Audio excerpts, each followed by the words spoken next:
So, I've been a console gamer all my life, but that has not made me blind to what the old PC master race is playing, and more critically, incredibly jealous of them. And up until now, I've reviewed the PS5 and the Xbox Series S, both of which you can watch by clicking the eye above my head. So when I got the chance to check out an RTX 30 series armed gaming rig, you know I couldn't resist. And that is where I introduce you to Opsys, a relatively new gaming PC company in the UK, placing a key focus on what they say is going OP. Overpowered for you non-nerds out there, in all elements of what they do, from premium system builds, best-in-class warranty cover, and customer support unlike anything else. But they seem to have also gone quite OP in the old box size department. And, well, I could do what I normally do and give you a couple of extra minutes of intro guff, or I could just get to the mystery box. The box! The box! Good choice. Let's get into it. Hey up, and welcome to New Rising Media, your home of hands-on reviews and gloves-off opinions about tech and gaming. I'm Jason England, squatting nerd journalist, and I thank you, right there, for taking the time out of your busy day to check out this video. Cheers. So the model that Opsys have kindly sent me to review is the Agilian-X gaming PC, which at the time of filming this is going for an introductory price of £1,400, going up by 200 more when the introductory offer is over. In this machine you'll find an 11th gen Intel Core i5 CPU, an RTX 3060 Ti, 16 gigs of RAM, and a storage pairing of a 512GB NVMe SSD and 1TB hard disk drive. But I'll get more in depth about the specs when I've actually got it out the box. A box which came to me via DPD at 7:30 in the morning. Sorry, you had to see me in pajamas there, mate. And I've got camera 2 to help me out with the better angle of this. Right, so let's get into this a little bit. Well, I'll tell you a little bit about the box arriving, because this, as you could probably tell from the change in location, has been what we call a logistical challenge. For my videos in the spare room, I just use a small IKEA floor shelving unit, which is good enough for like unboxing stuff on, because the boxes aren't this huge. So the past 24 hours have been me trying to figure out exactly how the hell to unbox this thing. And the answer is here, back in my living room for the first time since my M1 MacBook Pro video. Eye above my head for that. Okay, let's get all this out here. And we have a start pack, which has everything we need in here, including, pause the video if you want to read this, but includes the brand messaging of Opsys, alongside all the cables, keyring, and some decals. And a mask. Hey, a Opsys support drive. Wow, what the? A giant king chess piece. Oh, it's a puzzle. I'll figure that out in a bit. Power cable, motherboard user guide, a door hanger for every teenager out there to say, do not disturb while I'm gaming, and other gubbins and the paperwork. Wait, whee! Really fascinated by this chess piece. What the hell is going on here? Anybody got any answers for this? Let me know in the comments. And let's get to the main event after we get through some more padding. Oh Lord, this is going to be a standing bit, isn't it? There's the handles. There we go.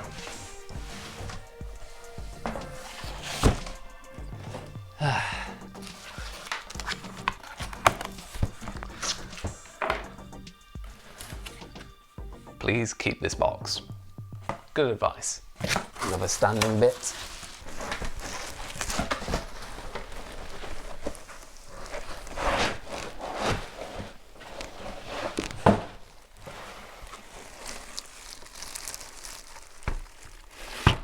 And this is the Opsys Agilian-X gaming PC. How's about I clean up in here a little bit, and now that we've finally got it out of all of the boxes, how's about I take you through this in the spare room?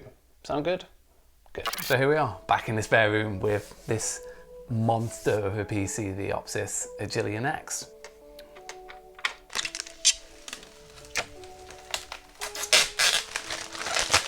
Right.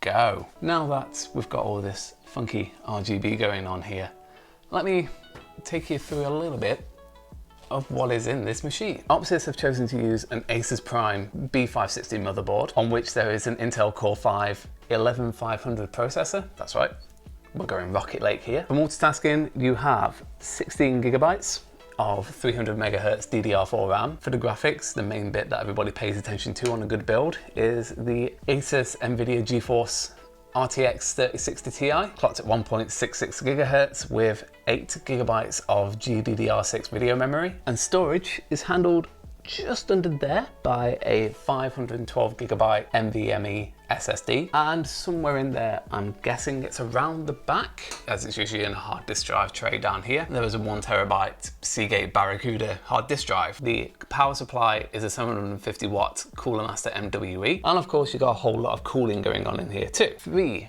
Opsys ARGB 120mm fans, and as you can see, the cooling module is always popped onto the CPU. So 11th gen Intel, the latest Nvidia RTX 3060Ti, all the RGB cooling, 16 gigs of RAM, and a terabyte and a half of storage. That is a pretty good build for the price of this. Obviously there's a bit of a premium on there for the Opsys warranty cover and customer support, which I will talk to you about while I get this set up over there. The Opsys Evolution warranty offers free lifetime labour coverage, a minimum 3 years parts, lifetime technical support, and a free annual health check where you'll send your PC to Opsys for them to clean, run diagnostics, and optimise your system for a longer life cycle. Alongside this, you can get parts for cheap from Opsys, and they will fit them for free of charge. So as you can tell by the 2 keyboards and 2 mice, it turns out that you absolutely need a wide keyboard and a wide mouse to get this set up to begin with. And here we are with the fully set up Opsys Agilian-X PC set up just next to me. I'll turn this around so you can see this little beast over here. This is the USB cable for the microphone. All a little bit messy. Never believe the desk setup videos that tech YouTubers do. So let's be honest, doing a software tour of this like I did with the PS5 and Xbox Series S would be completely pointless because it's Windows 10. All I can do is a little bit of benchmarking just to give you a bit of a rundown as to how this thing performs. So we'll start with the superposition benchmark. We'll go 4K. Starting to heat up. As you can see, the temperature is now at 64 degrees. You'll see it get a little bit warmer and warmer. But as you can see, average frames per second is over 60, which is great for something like this. And even when it starts to be put under more pressure like this, you can see the frame rate is now at the high 50s, low 60s. As you can see, as we bring up other test results, this is nowhere near the kind of numbers that you can get with a 3090, but for what it does, it is seriously impressive. Next up, 3D Mark. I swear, I've been running benchmarks more than I've actually been playing games. This is definitely not just a test of the 3D capabilities here. There's a lot of complex lighting, and from the looks of it, definitely a fair bit of ray tracing going on here. So this is really putting it to the test. And as it gets a little bit more complex on the screen, the frame rate obviously takes a bit of a hit. This is a 3060 Ti, it's not the top of the range, but for most players, having this sort of frame rate with this sort of graphical fidelity is more than enough. Relatively good results. Again, if you compare with far more expensive high performance gaming PCs, obviously it's not going to hit those upper levels, but it's more than enough. So how's about we just crank all this all the way up? So 4K Ultra, right, do your worst. So bear in mind that the highest resolution that I've played Forza Horizon 4 at is at 1080p on my Xbox Series S, and I think on that it looks good. Yeah, already this is insanely good looking. So as you can see, we are using solidly around 80 to 90% of the GPU power, and this is stuck solidly, rigidly at 60 frames per second, which is beautiful, and the detail is breathtaking. I thought this game looked really good at 1080 on the Xbox Series S, but this is something else. Call of Duty, another pretty good stress test for your computer. There we go, so we're going to render it at 4K, and I will show you how terrible I am at Call of Duty. The display output is 4K, but I've scaled down the resolution just a tad to make way for ray tracing, so we'll see. Well, first of all, the computer sounds a fair bit louder than what it was before. A nice solid 70 FPS. I assume I'm probably due for death soon. So as you can tell, he says quickly quitting the game before you get a chance to see how terrible he is at the game. This is more than enough power for 4K gaming at 60 FPS. It is seriously impressive. So that, in about a roughly 10-minute nutshell, is the Opsys Agilian-X gaming PC. Obviously, the benefits with the pre-build is that you don't have to do any of the building yourself, and one of the strong benefits of going for Opsys is definitely their warranty cover and customer support. There seems to be a lot there. But in terms of how this beast will run, and whether from the perspective of a console gamer, there's a fundamental advantage to having something like this over a console, is something that I'm going to be looking into and reviewing over the next month. So if you have any questions that you want me to answer about this, or if you have any suggestions on how you'd like me to review this thing beyond the necessary using it as my daily driver, go ahead and let me know in the comments. And as always, like if you enjoyed the video, subs if you loved it, and I will see you in the next one. Take care.